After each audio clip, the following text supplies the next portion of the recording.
In the forests of Australia, the glistening dew of a rain-kissed leaf might be a little more than just a water droplet. The mirror spider takes what would be waste to another spider and turns it into a beautiful mosaic of genius camouflage.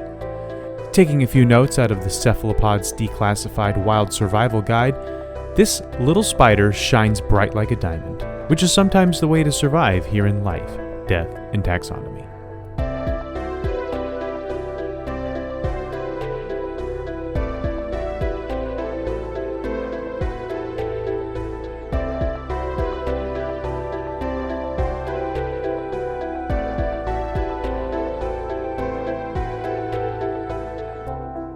Welcome back to Life, Death, and Taxonomy. It's your 30 minutes of interesting animal information. I'm Joe. And I'm Carlos. Thank you to Cassie for the creation of this theme song, of our theme song. For more of Cassie's music, please search Cassie Michelle on YouTube or Spotify. And thank you to Johanna for the creation of this week's artwork. You can check that out by following us on Facebook or Twitter at LD Taxonomy, or visiting us at our home on the web at ldtaxonomy.com. And a very special thank you to our patrons, Tristan Taylor, Jesse Raspulich, Carol Raspulich, and Richard Kaspar. Thank you so much for your support. It's greatly appreciated. Thanks for helping us keep the lights on. And today, we're talking about the lurker in the cathedral, the stained aranea. But more on that later. The lurker in the cathedral is definitely a Dark Souls boss. Cathedral lurker. Oh man, that writes itself, designs itself. Actually, no, it's open to a lot of possibilities. What would a cathedral lurker look like? Probably something like this. Yeah. We're talking about the mirror spider. Yes. Spider sounds like a transformer, a beast. What's the beast transformer called? Beast Wars? Beastamaniacs? I don't know. I didn't watch it. Yeah, Beast Wars Transformers. Cheetor. But it's a spider. Dinobot. Spider. Megatron. But it's like, it's not big. It's a small transformer, and it goes in and like spies on people. It's Spytor. Yeah. Yeah. It's the mirror spider, also known as the sequined spider, and the twin-peaked Thwytasia. Which I'm sure that's not how you pronounce that. Thwytasia? Thwytasia, yeah. But like the TH, I bet you it's like it's the same TH in time or Thames. It's probably Thwytasia. Oh, could be. But we're gonna call it here the top shelf Tamatoa because he's shiny, but he doesn't sing a tuneless song about it and waste your time. Nah. It's fine. And it's known as the stained glass widow. Get it? Because it's a spider. Yeah. Yeah. That's all I got. Those are my nicknames. Do you want to know what scientists to call it? Yeah. Staring down the barrel of some long words. I'm staring down the barrel of some science, and that's what makes me happy. Well, it's in the kingdom you know, love, and are in the kingdom Animalia. Mm-hmm. It's in the phylum Arthropoda. It's in the subphylum Chelicerata. Celador. It's taxonomy. Yeah. It's in the class Arachnidae. That's spiders. And other arachnids. It's in the order Aranea. Aranea. Aranea. Aranea. And the class is Arachnida. I don't think it's day. Arachnida. Arachnida. Uh-huh. Arachnidae. Arachnida. And the infra order, if you're into that kind of thing, is Araneomorphae. Araneomorphae. It's like if you had two pool balls, and it's like, do you want to rack one or the other? And you're like, I rack neither. Uh, yeah, you do it. Okay. It's in the family. It's in the family Theridiidae. That's good. Yeah. Okay. Those double eyes. It's in the genus Thwaitesia, or Twaitesia. I put it that. It does sound like that. It's in the species, the binomial name being Thwaitesia argentiopunctata. Argentiopunctata. It's what a wonderful phrase. Or Harry Potter spell. Yeah. But since we're in the business of naming things, it's time for my favorite part of the show, nitty-gritty nomenclature. We've already done spiders. Lots of spiders. Spiders are interesting, but that means that we've already exhausted their collective noun. So let's talk about what Thwaitesia argentiopunctata means. What's the etymology of this nomenclature? So, is it A? It's again, this is Thwaitesia, Thwaitesia. So it's just a weird word. And then argentiopunctata. That's all one word.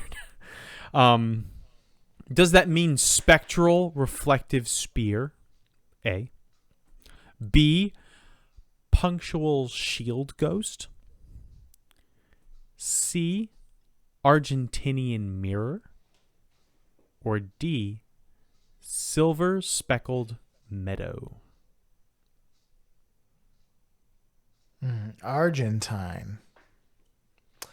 Yeah, I don't think it's Argentinian. I think that's a red herring because it's not from there. A. B.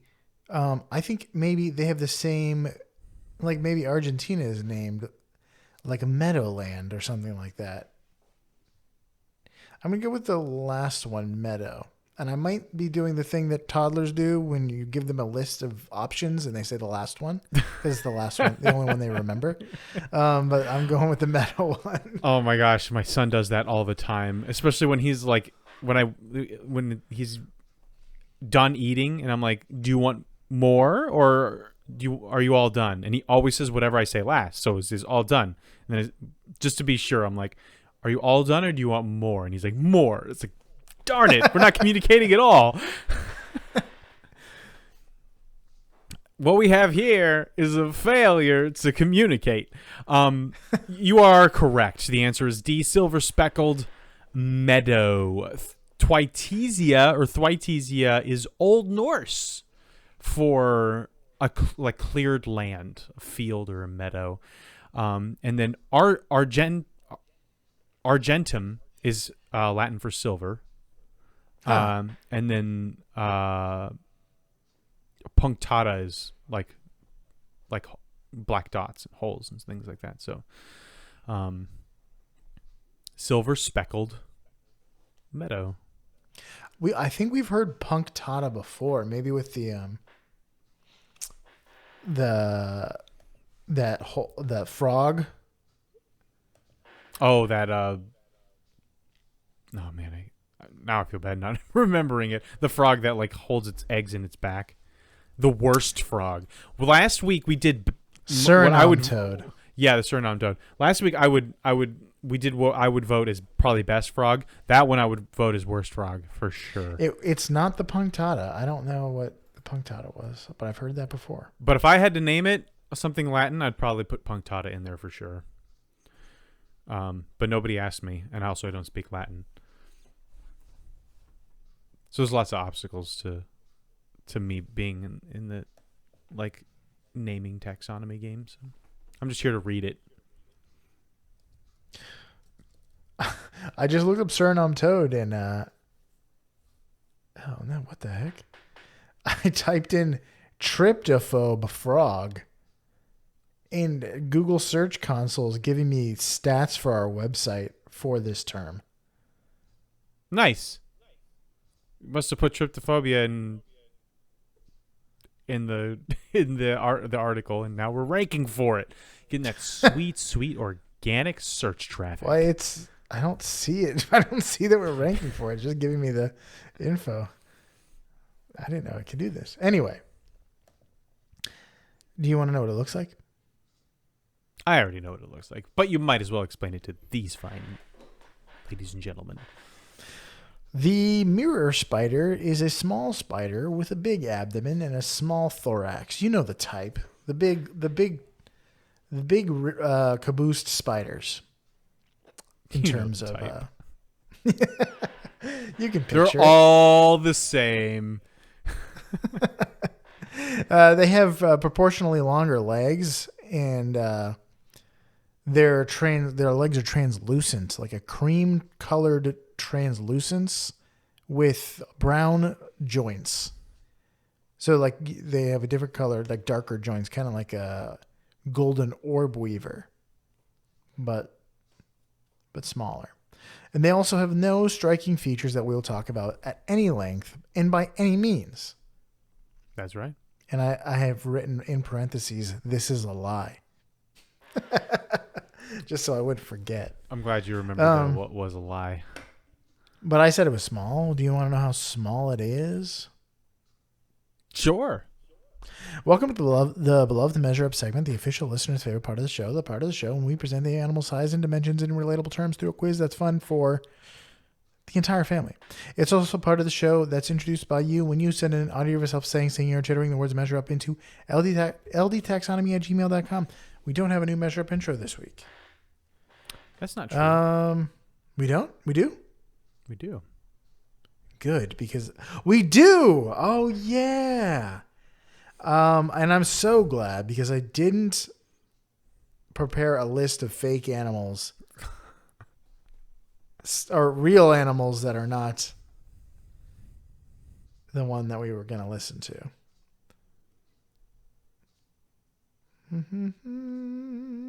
Oh, before that,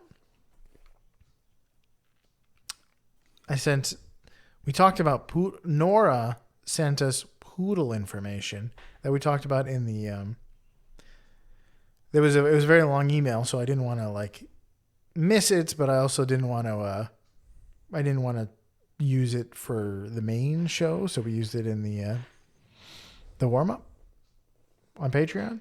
And then I sent it to her, and she said, "This is a very good point. If it's about fur, why aren't Portuguese water dogs cut all funny?" And then she has a tableau here. She's written a small script that says, "Portuguese man. The dog swims good. Excellent. Love it. Done and done. French man. I must over-engineer this dog. Everything must be 20% more complicated." Oh, man. She wrote What's the onomatopoeia for the French man laugh? The pause before I did it was me trying to figure out what she meant by HON-HON-HON. Hon, hon, hon. And I'm like, oh, yeah, that's the French laugh. She says, "It's cool. I'm French. I can make fun of us." She's making fun of that. Yeah, she comes from the mountains of Canada. I also have French-Canadian blood in my DNA, so I'm not French. I'm not from anywhere French-speaking, but I have the genetic. I can at least I have enough credit that I can read somebody who's actually French, making fun of French people. You're allowed to. I feel. You're socially allowed to. I couldn't have made that joke. I don't speak French, so I couldn't have made that joke just on my own free will. I think you could joke about it. I'll joke about it. The French. Am I right? Squidward. I don't have a lick of French in me, but I have been there, and I know some words. That's true. That's fair enough. You have a healthy respect for the people, the French-speaking people. Yeah. I've been to Haiti. They speak French there? Yeah. So I've also been to Quebec, and they speak French there. Yeah, so you're now free to punch in all kinds of directions. Sideways, up, sideways, diagonal, but never down. Upways, downways, slantways. All wherever the great glass Elevator can take you. And speaking of great glass things, let's talk about the spider. Oh yeah. I forgot we were doing that. But we have a landmark measure up intro this week. See if I can guess it. Let's see if you can guess it. Without further ado, the listener's favorite part of the show.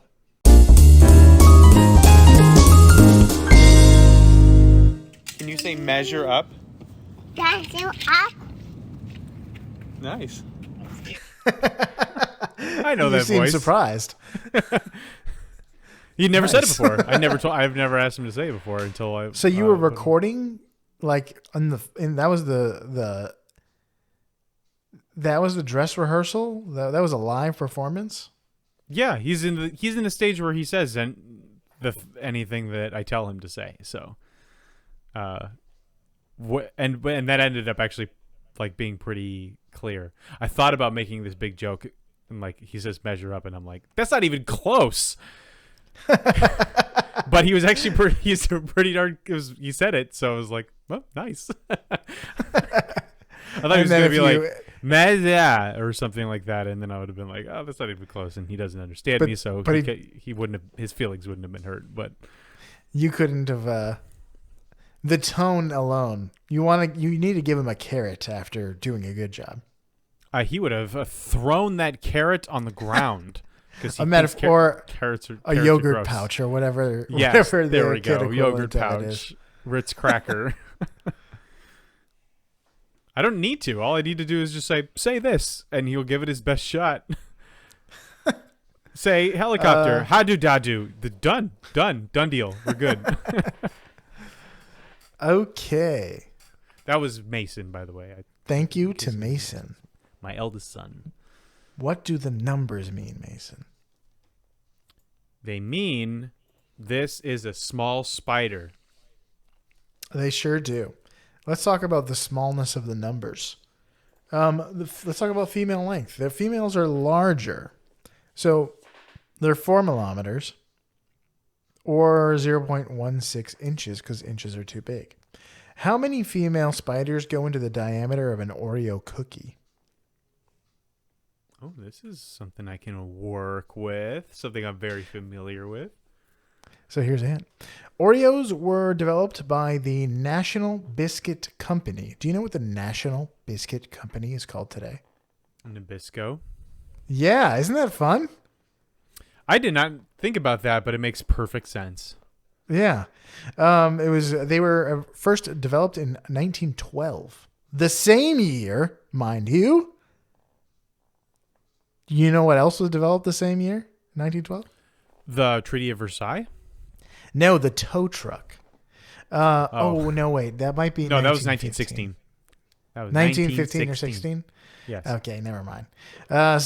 Close. A couple of years. The world was only a few years away from the tow truck, and they were munching on Oreos. And the Treaty of Versailles. They were, for 4 years before they even munched on an Oreo, they had already been munching on a chocolate sandwich cookie.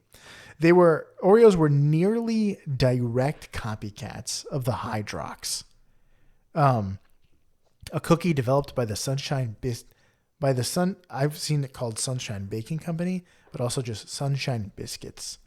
In 1908, Hydrox was ultimately defeated by Nabisco after decades of rivalry. In 2015, 100 years after the tow truck was invented, Leaf Brands, the new owner of Hydrox, brought the cookie back with a vengeance. Its marketing is steeped in Americana and Oreo shade. It's made with cane sugar, they say. There's no trans fats or corn syrup like you might find in a nasty Oreo, they say.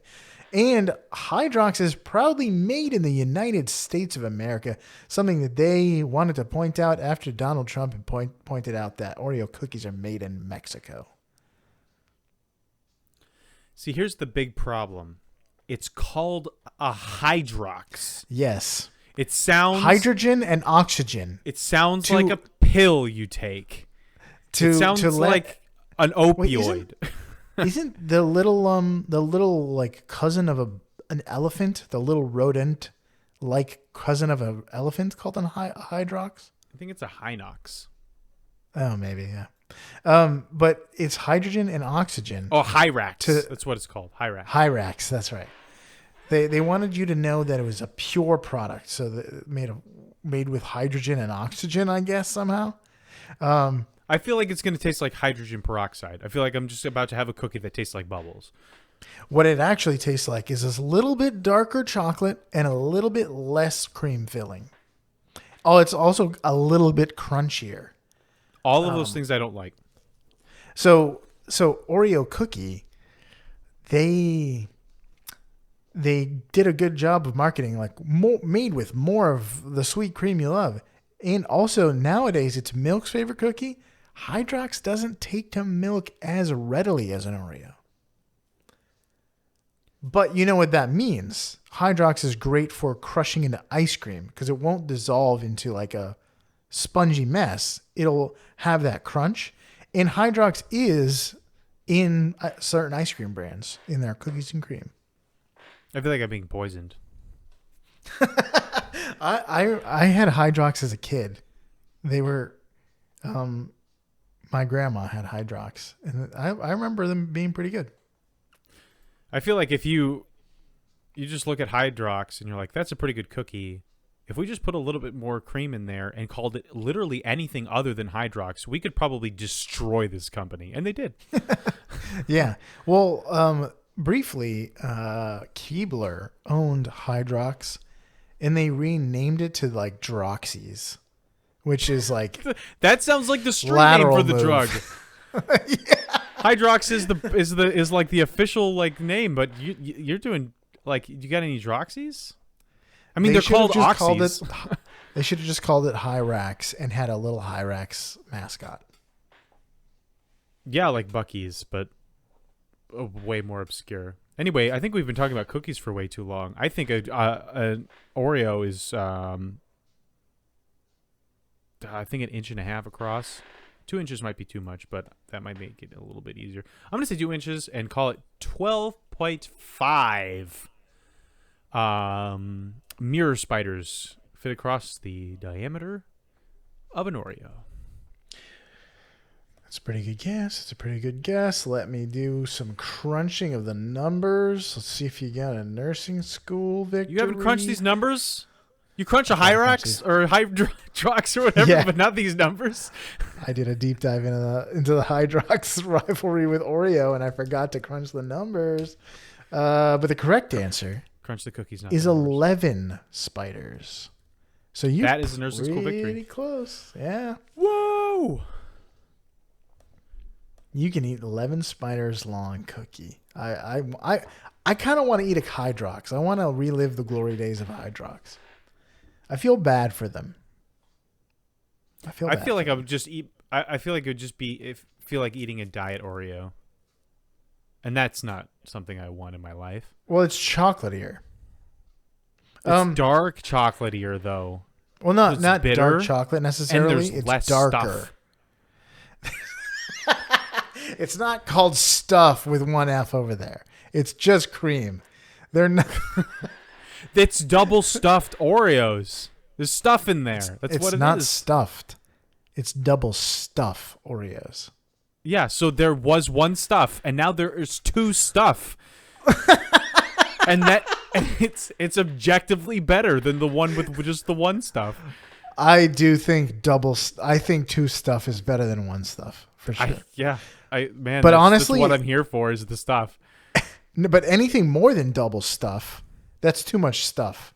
I don't know. At a certain point, you could just have a bowl of stuff with some like Oreo wafers in there and have a great time with it. Mega stuff is hubris. Mondo stuff. That's the starring Kenan Thompson. But it's not so good much stuff about versus Mondo stuff. It's not so much about the amount of stuff, but it's the stuff to cookie ratio. Because thins are good. Not as good as stuff. I mean, I think you're really you need to underestimating the value of stuff here. Are you one of the? Did you eat an Oreo by like pulling them apart and eating the stuff out? I have done that, but like that wasn't my primary means of eating Oreos. My primary means of eating Oreos was akin to like a Hoover vacuum. Was actually ingesting them without chewing. It was just inhaling them directly into my gastrointestinal system. So I dunk halfway into the milk, eat half, dunk the rest. So actually, like to this day, I don't even know what an Oreo tastes like. I just unhinge my jaw and just pour this whole sleeve in there. So I can't really account for like the intricacies that you that like, might be peasant the folk worst way to experience an Oreo. It's just to drop it into your stomach, just to and not experience reverse the flavor. C-section. I want the Oreo, but I don't want to enjoy it at all. Feeding tube an Oreo into you. That's the worst way. Yep. Okay, let's talk about male length. They're a little smaller. They're 3 millimeters or 0.12 inches. So how many deck of cards thicknesses go into a male mirror spider? Like a standard deck of playing cards? Yes. 52 cards. Here's a hint. Playing cards are thousands of years old and may date back to the 9th century China. The French suited 52 card deck might date back to the 1300s when France made their own versions of the German suited cards after importing them from Persia for a very long time. I'm trying to find the common thread between Oreos, spiders, and playing cards. The Muslim invasion and conquest of Spain resulted in hundreds of years of fighting. But it also brought the playing cards to Europe. So good on you, right? Yeah. Ends justify the means. We can now play poker. Mm-hmm. I'm going to call that 1 inch. The answer is 8.3 spiders go into the thickness of a deck of playing cards. A spider is longer than a deck is thick. What? Let me do it. I'm going to double check.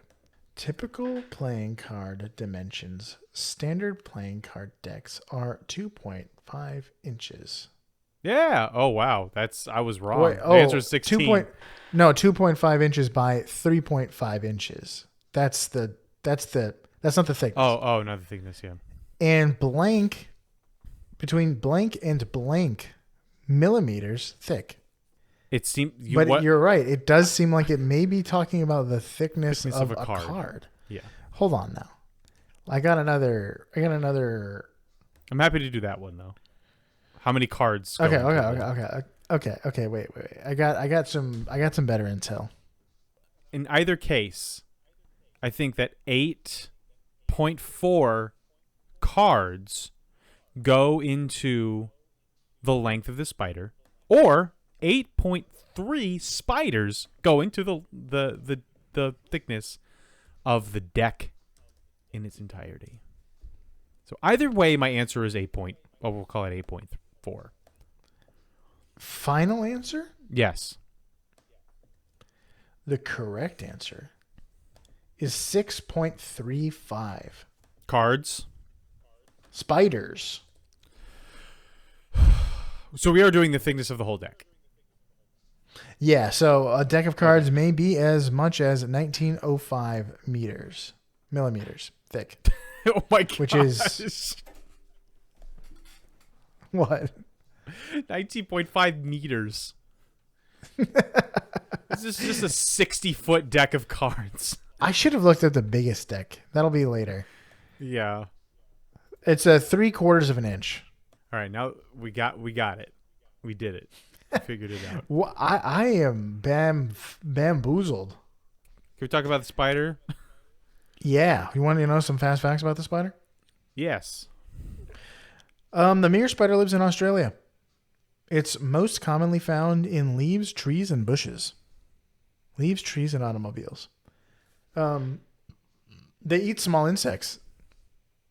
What a surprise! This spider eats small insects, and they catch them. They catch them in tangled webs. Unlike orb weavers that seem to weave particular patterns, mirror spiders and their cousins use a haphazard design and follow no set pattern. They may also use sticky lines that they attach to the ground to catch ants and ground insects. The genus Therideidae has 3,000 species, and it's one of the most common house arthropods in the world. So this is a house spider, or at least its cousins are house spiders. Members of the genus are sometimes called cobweb spiders. The family is Therideidae. Family. Members of the family are sometimes called cobweb spiders because they are likely responsible for the spooky tangled webs that decorate old houses and neglected corners. Very spooky. Members of the family sometimes engage in kleptoparasitism. And they'll live on the webs of larger spiders and eat small prey, and even the silk off of host spider webs. In some cases, they even will eat the host spider. Bad house guests. Yeah, that's not what you want. That's 1 star. If I could give it 0, I would. Mirror. If you're an Australian, if you live in Australia, you should know that mirror spiderlings are rarely observed, and we don't have an official description of them yet.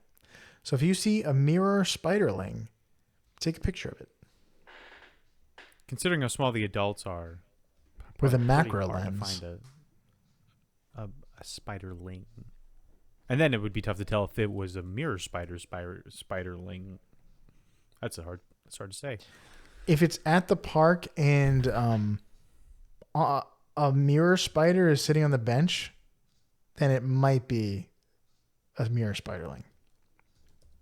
Or you need to call DCF on that mirror spider for just being at the park and endangering children. DCF? Do they have that in Australia? Well, I'm sure they have something similar, but it's definitely not called the same thing. It's called something way cooler. Yeah, I mean, it could be. It's just Department of Children and Family, right? That's pretty bog standard. I'm not going to go look it up. It is. That's what Department. it is. All right. Yeah. Is that all you got? Yeah. So that's it, right? There's no big facts. Yeah. It's just called the mirror spider for no reason. People are dumb. No, we're going to call this one stained glass bottoms up. I don't know. That got away from me. So these spiders are called mirror spiders for a reason, contrary to what I said a few seconds ago. Its abdomen is large, as we mentioned, and it is covered in silver, which is why its species name involves the Latin word for silver, argentum. It is very shiny. It's a shiny boy. And again, he's not preachy about it. So they are covered with these crystalline scales. Well, their abdomens are. The rest of them is not. But their abdomens are covered in these crystalline scales. So, think a cracked mirror. Think like salt. Like the salt pools or salt, like a salt flat or something like that, with all of those like not hexagonal but like polygon structures all together, with lines in between. And these scales are primarily made out of guanine, which guanine is one of the 4 nucleotides, or I forgot what the word is. It is, sorry, I will get the word here. Nucleobases is the word. It's one of the 4 nuclear bases that make up our DNA. And guanine is one of them. And it's also a waste product, which is where we get the word guano from, which is poop. And speaking of that, that's how things usually get rid of guanine is by pooping it out. And same with spiders. But this spider uses some of it, and it excretes it out onto its abdomen, just underneath its a dermal layer. And so that gives it this crystalline, silvery appearance. And this ends up being pretty good camouflage, since it makes what was previously a tiny spider look like a tiny raindrop or a glistening dewdrop, if you're looking at it on a leaf.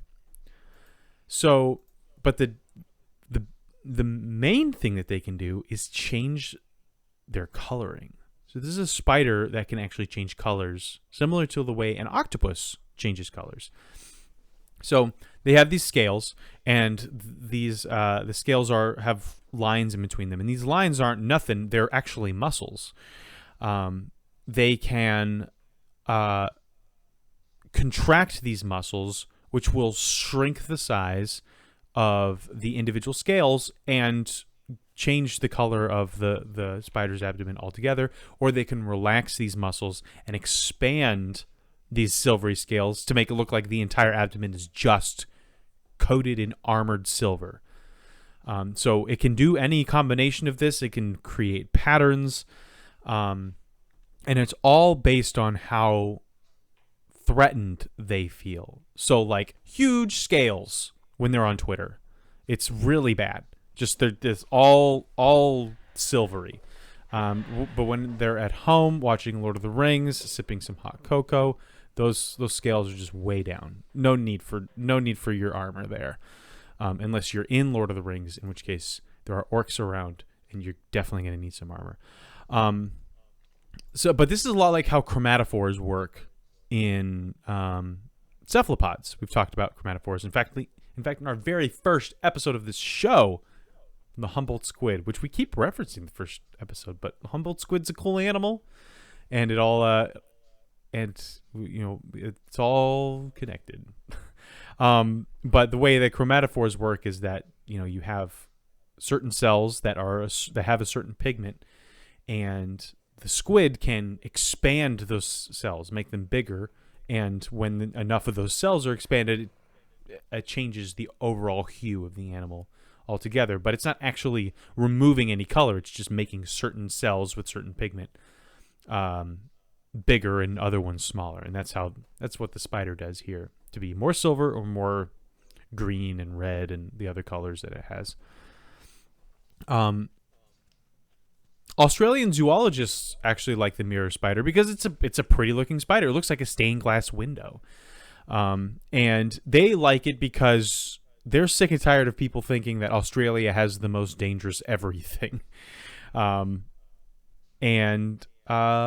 actually don't think they have the most dangerous everything. It's kind of like a overused meme to say like, oh, it's in Australia, it's crazy. It's like, yes, they have venomous spiders and snakes and crocodiles, but like I would probably give like the crown of most dangerous stuff to like Central Africa. Like if there was a place that I would not want to be around the wildlife, that's top of my list. Alaska's probably pretty high up there too. Like I can deal with like a venomous spider. Snakes are rough, but I mean there are venomous snakes in Africa and Alaska too. But the difference is Alaska and Africa have megafauna that want to kill you. So, and they have more aggressive crocodiles. So I gotta say that I don't understand why everyone thinks Australia is the deadliest place in the world, except for the box jellyfish. That's crazy. Yeah. Well, they have a lot of things that are that can be in your room. Yeah, soaking a black mamba. Yeah, I guess. But a bear is probably not going to... You're going to know it if a bear gets into your room. You would probably... You're not going to just go to sleep on it. You'd figure that out. And yeah, but you and Australians both. I saw a video that where Australian was like, Americans keep saying that we have the most dangerous animals, but have you seen bears? Have you seen? Like, They have packs of wolves. We got dingoes. They're like half the size. Yeah. Yeah, I'd still say Africa because I mean, the list of super dangerous large animals is pretty long there, and then the list of super dangerous small animals is relatively long too. So it's just it's an all you can eat buffet over there for crocodiles and lions and stuff like that. But there's crocodiles in Australia. Yeah, but now crocodiles are like homicidal. They'll chase you onto land. They regularly ambush people. from the bushes. Yeah, they'll break like wooden walkways over water to get to people. They're like I would much rather have to face off against like a saltwater crocodile or a crocodile from there's a reason why there isn't an equivalent of the crocodile hunter in Central Africa. It's like because he just doesn't go there. Because they all died during the first episode. They were all just eaten because they're crazy. The crocodiles and the people that wrestle them, I gotta say. Alligators are forget about it. They're pushovers. Generally, they're easy. Smaller. Yeah. They're smaller. They're more passive. And then even like the non-predators in Africa are super dangerous. Elephants, Cape buffalo, like stay away. Everything is dangerous. Anyway, because my father-in-law actually just got back from Tanzania on a business trip, and the guy he was staying with was like, keep your eyes on the trees. There are black mambas up there. And this is snake season. Like, oh boy. But Australia has birds that set fires. That's true. That's true. They do. So they do have that going for them. And then they have like the box jellyfish, and there are great whites around. But there are great whites in South Africa. So, give and take. But I think Africa, the Central Africa wildlife takes so much more than it gives. But yeah, anyway, the mirror spider was... So I was reading Australian Geographic when I was researching for this episode, and it noted that the first person to describe mirror spiders was named William Joseph Rainbow. I saw that. They also said that it was ironic, and which shows, once again, that almost no one understands what irony is. It's like, no, it's pretty appropriate, actually. Like, irony is the opposite. If it was ironic, his name would have been William Joseph Monochrome or William Joseph Colorblind or something like that. William Joseph just brown. Yeah, William Joseph regular brown spider. Well, William Joseph regular brown. William Joseph normal spider. Mr. Normal Spider. What would you say about this spider that you just found? It's spectacular. It's so abnormal. William Joseph Clear Glass. Yeah, if I was going to peg anybody to discover the stained glass mirror spider, William Joseph Stained Glass would have been first on my list, but then William Joseph Rainbow is right there, just coming in a hot second. But yeah, that's the mirror spider. Can change its color, all silvery goodness, looks like a drop of dew. It is venomous but not threatening to humans. So, check it out if you're ever in Australia, because it's found all over the continent. Yeah, definitely go traipsing around in the bushes in Australia. Yeah, just kind of sweep your hand. Actually, if you find a bush, just stick your hand into it. And if you find if you end up in the ocean, just jump in and splash around a lot. And those are really the only two things that it says in the Visit Australia guide, so I can't really say anything past that. So anyway, also we just got done talking about the stonefish a few weeks ago, which is like the Australian Aborigines have a safety dance for the world's most venomous fish. So yes, they do have some things you don't want to mess with. I'm not saying that it's a completely tame It's all wilderness sunshine out there. and rainbows. Yes, I'm not saying it's all sunshine and William Joseph rainbows.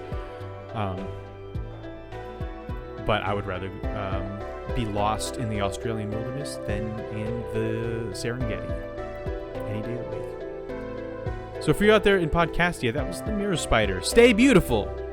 Engorge your scales. And dazzle your enemies like the mirror spider here in Life, Death, and Taxonomy.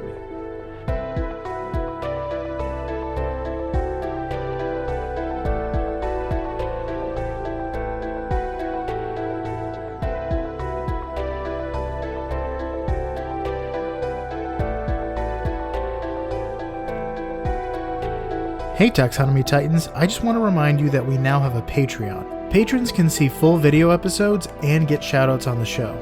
But ultimately, it's a way for you to help us cover some costs and get even better. Still, reviews are the best way to help us grow. So if you haven't left one yet, we'd really love to hear from you. As always, thanks for listening and engaging.